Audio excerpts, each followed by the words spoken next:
नमस्कार, जय श्री राम दोस्तों।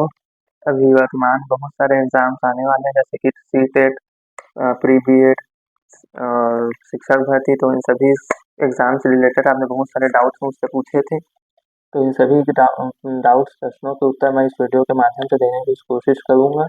तो एग्ज़ाम्स का टाइम है, आप सभी के पास समय बहुत कम होगा, तो ज़्यादा टाइम वेस्ट ना करते हुए सीधा टू द पॉइंट बात करते हैं। तो देखिए, कोई भी टीचिंग एग्जाम में सबसे इम्पोर्टेंट विषय है बाल विकास से सीडीपी। तो सीडीपी के लिए अगर आप सीडीपी पढ़ना चाहते हैं तो सीडीपी के लिए आपको मैं एक बुक रिकमेंड करना चाहता हूँ। ये लुसेंट का है, सीडीपी और बाल विकास एवं शिक्षा शास्त्र। आप इस बुक से सीडीपी को पढ़ सकते हैं। और अगर आप ऑनलाइन पढ़ना चाहते हैं तो ऑनलाइन के लिए आप ऑनलाइन में बहुत सारे लोग हैं, उनमें से जैसे हिमांशी मैम है, सचिन सर हैं या गुरुजी वर्ल्ड एग्जाम स्टडी है। आप इन यूट्यूब चैनल्स का सहारा ले सकते हैं। इसके अलावा अगर हम बात करें हिंदी के लिए, तो हिंदी के लिए आप कोई भी मार्केट से कोई भी बेसिक ग्रामर पुस्तक ले सकते हैं और हिंदी में पर्यायवाची विलोम शब्द समानार्थी ये सबको करते रहिए। और ग्रामर को भी संधि समास ये सबको भी कर सकते हैं। और अगर आप यूट्यूब से पढ़ना चाहते हैं तो यूट्यूब में जैसे एक स्टडी 91 में नितिन सर हैं, तो उनसे भी आप हिंदी पढ़ सकते हैं। और इसके अलावा जैसे इंग्लिश, तो इंग्लिश और हिंदी में जैसे 15 नंबर का 15 या 10 12 ऐसे रहता है, 12 13 का आधा आधा बटे रहता है, जिसमें 15 नंबर का पेडागोजी से रहता है, 15 नंबर का ग्रामर से रहता है। तो जो पेडागोजी का जो 15 नंबर है उसके लिए आप यूट्यूब से पढ़ सकते हैं। यूट्यूब में बहुत सारे लोगों ने डाला है, तो आप उसी में से पढ़ सकते हैं। इंग्लिश और हिंदी का पेडागोजी लगभग सेम ही रहता है, बस भाषा बस का अंतर रहता है। तो अगर जैसे आप इंग्लिश आपको समझ नहीं आता तो आप हिंदी का पेडागोजी पहले पढ़ लीजिए यूट्यूब से, फिर उसी को आप इंग्लिश में बना सकते हैं थोड़ा बहुत पढ़ के। और इंग्लिश के लिए जैसे कि ग्रामर के लिए है तो आप एक बुक ले सकते हैं, वो लिंक टू पैरामाउंट का नीतू मैम का एक बुक है, वो वाला बुक आप ले सकते हैं ग्रामर के लिए। उससे आपको कॉन्सेप्ट अच्छा क्लियर हो जाएगा। और गणित के लिए तो आप कोई भी पब्लिकेशन का क्लास नोट्स ले सकते हैं। और जिस पिछले व्यापक में आए हुए कई पब्लिकेशन का बुक आता है जिसमें उन लोग अनसार्ड पूरा सॉल्व किए हुए हैं, तो वैसे अनसार्ड सीजी व्यापम का ले सकते हैं। सीजी व्यापम सीजीपीएससी के पूरे क्वेश्चंस रहते हैं उसमें, तो आप उसी बुक्स को लेकर प्रैक्टिस कर सकते हैं। विज्ञान के लिए आप बेसिक 6वीं 7वीं 8वीं का बुक पढ़ सकते हैं।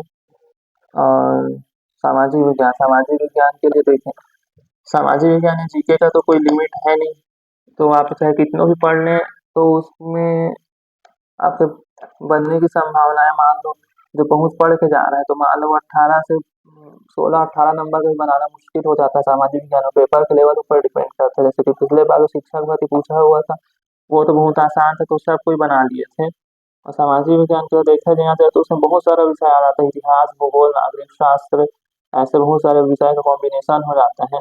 तो अगर आप पढ़ना चाहें तो बेसिक 6वीं 7वीं का बुक पढ़ सकते हैं। और कंप्यूटर के लिए तो देखिए, अगर शिक्षक भर्ती के एग्जाम में जाए तो सिर्फ और सिर्फ 10 नंबर का कंप्यूटर है। तो उसके लिए तो आप बेसिक कुछ यूट्यूब से ही 2 4 वीडियो देख के जा सकते हैं, जो कि 10 नंबर का है। तो मान लो आप थोड़ा बहुत तो कंप्यूटर ज्ञान होगा ही, तो आराम से 4 5 नंबर का तो बना ही लेंगे। इसके अलावा जैसे सहायक शिक्षक में देखा तो उसमें पर्यावरण भी एक विषय होता है।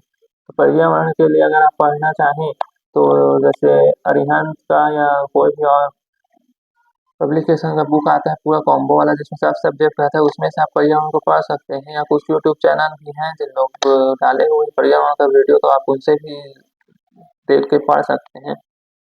उसके बाद सभी का बहुत सारा सवाल होता है कि कितने घंटे की पढ़ाई करें।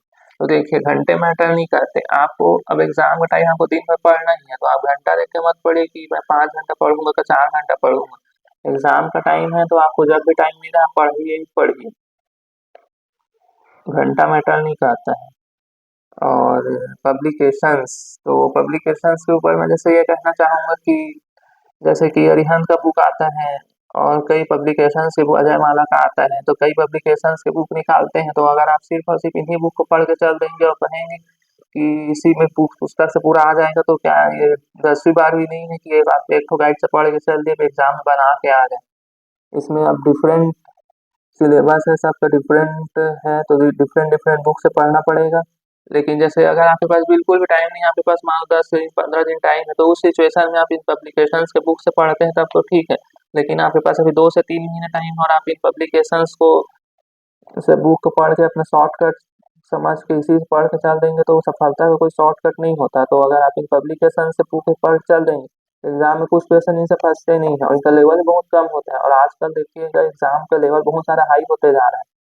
तो अगर आप इन पब्लिकेशन के बुक ऊपर रिलाई ना करें तो भी अच्छा है। ये केवल लास्ट सिचुएशन में अगर आपको रिवीजन करना है तो उसके लिए ठीक है। लेकिन आप इसी को ही प्राइमरी बना देंगे तो आप फिर एग्जाम में जाके फिर आपको पछतावा हो सकता है। तो अभी तो टाइम है आराम से, तो आप अलग अलग बुक से पढ़ने की कोशिश कीजिए और जिनको नहीं पढ़ना है, जिनके पास टाइम ही नहीं है, तो वो इन पब्लिकेशंस के बुक को लेके पढ़ सकते हैं। उसके बाद कुछ लोगों का प्रश्न होता है कहाँ से चालू करें। तो कहाँ से चालू करने का जवाब ये है कि आपको सबसे पहले आप सिलेबस का प्रिंट आउट निकलवाइए, सिलेबस अपने जहाँ भी पढ़ते हैं वहाँ पे सामने में लगाइए और उसके बाद फिर जो सिलेबस में जो टॉपिक है तो वही टॉपिक को ले लेके पढ़ते जाइए, क्या टॉपिक अपना कंप्लीट करते जाइए, सिलेबस में राइट का निशान लगाते जाइए। जैसे कि कोई भी टॉपिक है, मान लो सीडीपी में ही विकास की अवस्थाएं करके टॉपिक है, सिलेबस में दिया हुआ है, तो विकास की अवस्थाएं आप यूट्यूब से सर्च करके एक बार पढ़ लिए, उसी को बुक से पढ़ लिए, तो ऐसे करके आप शुरू कर सकते हैं। मान लो गणित में ही है, एलजीएम एचसीएफ करके टॉपिक है आपको, तो उसको पहले बुक से पढ़ लीजिए। अगर आपको बुक से डायरेक्ट पढ़ने में समझ में नहीं आता तो आप यूट्यूब में वीडियो देख लीजिए। तो ऐसे आपको शुरू करना है, सिलेबस से ही शुरू करना है, सिलेबस से ही खत्म करते जाना है।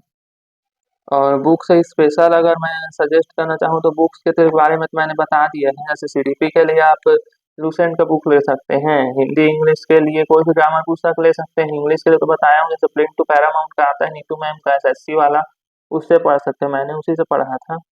गणित के लिए आप जैसे आपको मान लो सीजी व्यापक सीजी सीजी तक ही सीमित रहना है तो आप कोई भी सीजी का अनुसार ले लीजिए, मार्केट में आता है कई ठो, उसी में से प्रैक्टिस कीजिए। और विज्ञान विज्ञान के लिए ज्ञान के लिए जैसे ग्लूसेंट का आता है बुक विज्ञान वाला, उससे पढ़ सकते हैं, या तो फिर 6वीं से 8वीं तक का बुक उठा के पढ़ सकते हैं। अगर आप 6वीं से 8वीं का बुक पढ़ेंगे तो वो मेरे ख्याल से ज़्यादा इजी पड़ेगा आपको।